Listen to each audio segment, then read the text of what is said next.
Subtractions of vectors. Subtraction of vector. Subtraction में का मतलब क्या होता है? घटाना, माइनस करना। अब तक हम ऐड कर रहे थे, कंबाइन कर रहे थे। शुरू करें। देख, मेरे पास मान लीजिए एक है वेक्टर ए, ये है वेक्टर ए, और एक है मान लो यहां पर, क्या दिखा दो, कहीं भी दिखा दो। एक है यहां पर वेक्टर बी। हम क्या करते थे, हमें इसे अगर ऐड करना होता था तो किसी एक वेक्टर को पैरेलली शिफ्ट करके लेकर आते थे। पैरेलल शिफ्ट करके अगर ट्राइंगल लॉ बनाना है तो हेड से टेल को मिलाते थे, और पैरेललोग्राम का बनाना है तो टेल से टेल मिलाते थे। दोनों का कॉन्सेप्ट एक ही था। अगर ट्राइंगल लॉ अपना रहे हैं तो ट्राइंगल को क्लोज करने वाली लाइन वो रिप्रेजेंट करती थी मैग्नेट रिजल्टेंट को, और अगर पैरेललोग्राम का बना रहे हैं तो उसको उसका जो डायगोनल आता है वो रिप्रेजेंट करता था। दोनों के नियम आपको पता है। हमें वेक्टर को ऐड करना था तो सिंपली कर देते थे भाई ए प्लस बी को कैसे दिखाएंगे, ट्राइंगल लॉ से या फिर पैरेललोग्राम लॉ से। अब बड़ी प्रॉब्लम वाली बात ये है कि सब्सट्रैक्शन ऑफ वेक्टर के लिए कोई नियम है ही नहीं।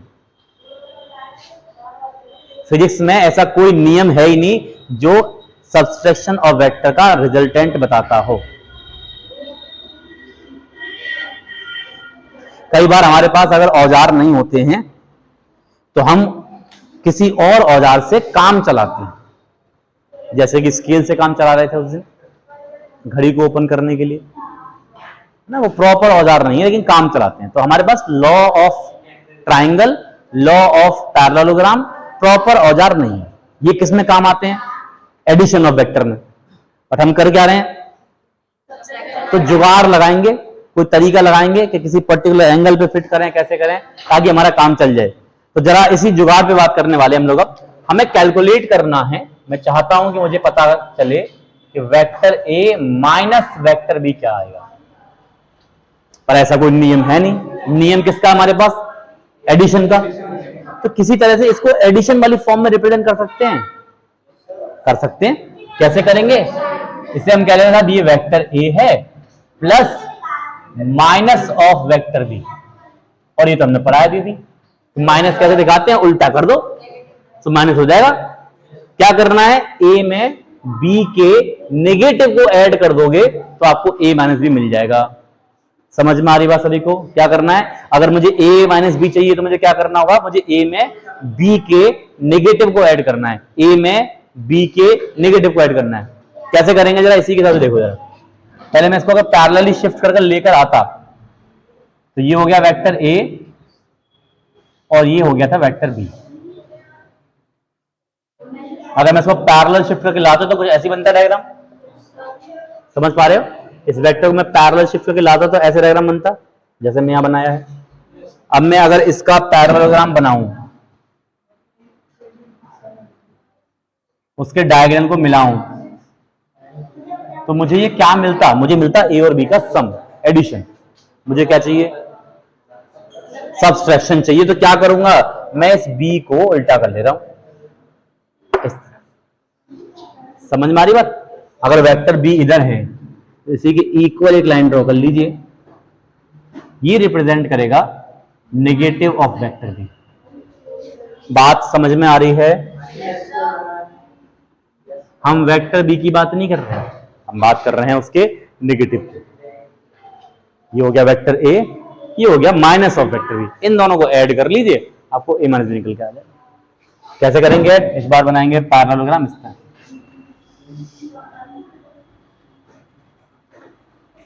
अब जो डायगोनल हमें मिलेगा ये डायगोनल बताएगा ए माइनस बी को। पहले मैं बता रहा था ए प्लस बी को, ये जो डायगोनल था ये बताता था ए प्लस बी को। अब क्या बता रहा है डायगोनल?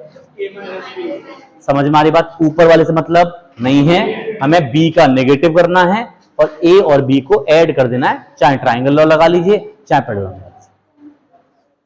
क्या करना है? हमें सिर्फ हमें बी के नेगेटिव को ऐड करना है इसके साथ में। अब ग्राफिकल मेथड से तो आप आराम से समझ में आ ही रहा है इसका। एनालिटिकल मेथड में क्या चेंजेस आएगा, इस पर जरा चर्चा करेंगे। तब तक इसे एक बार नोट कर लो अच्छे से। एनालिटिकल में अब इससे आगे बात करेंगे, इसका जो एनालिटिकल फॉर्मूला था उसमें क्या चेंज आएगा। ग्राफिकल में तो चेंज देख लिया, ग्राफिकल में देख लिया, आपके वेक्टर बी को ऐसे पलटो, इधर घुमा दो, बन जाएगा माइनस वेक्टर बी। पर एनालिटिकल फॉर्मूले में क्या अंतर है, इस पे बात हम करने जा रहे हैं। तो सभी जरा ध्यान से देखना जो भी मैं आपसे कहना चाह रहा हूं। इसको इसे ऐसे कर देना, ऐसे कर देना। हम देखने जा रहे हैं एनालिटिकल मेथड में सब्सट्रैक्शन ऑफ वेक्टर के लिए क्या फॉर्मूला बनता है। देखिए,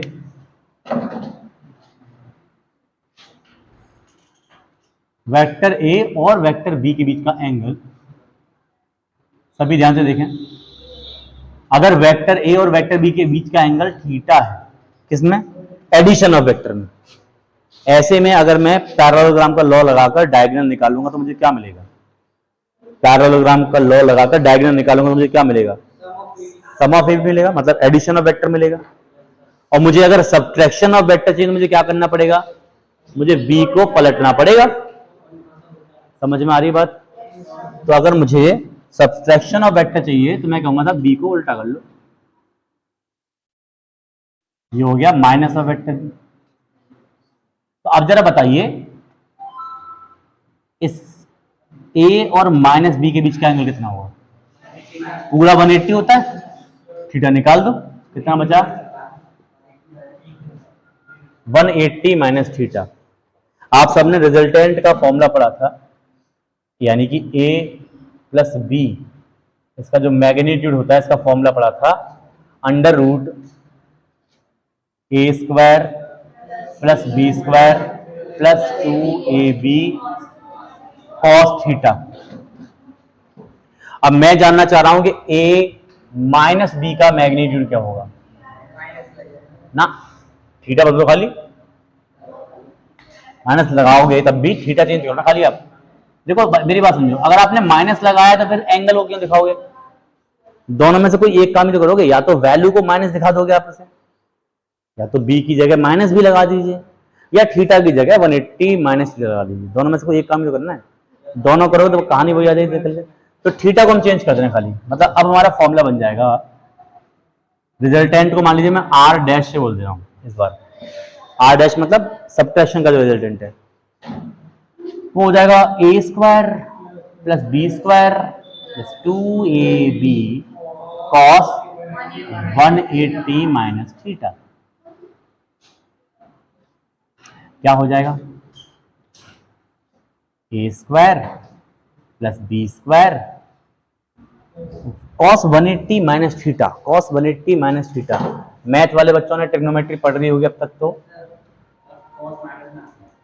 180 माइनस थीटा आएगा सेकंड क्वाड्रेंट में, इसमें साइन और कोसेक पॉजिटिव होते हैं, ये तो कॉस है तो ये माइनस का आ जाएगा, 2ab कॉस थीटा माइनस का आएगा।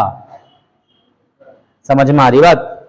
बायो वाले बच्चे समझ ले जरा, ये थोड़ा सा 10th लेवल में भी बताया गया था हल्का सा, 10th में आपने थोड़ा सा पढ़ा होगा यहाँ तक है, पर अभी 11th क्लास में प्रॉपर है। 10th के सिलेबस में नहीं था लेकिन पढ़ा दिया जाता है, सिलेबस में नहीं था लेकिन पढ़ा दिया जाता है।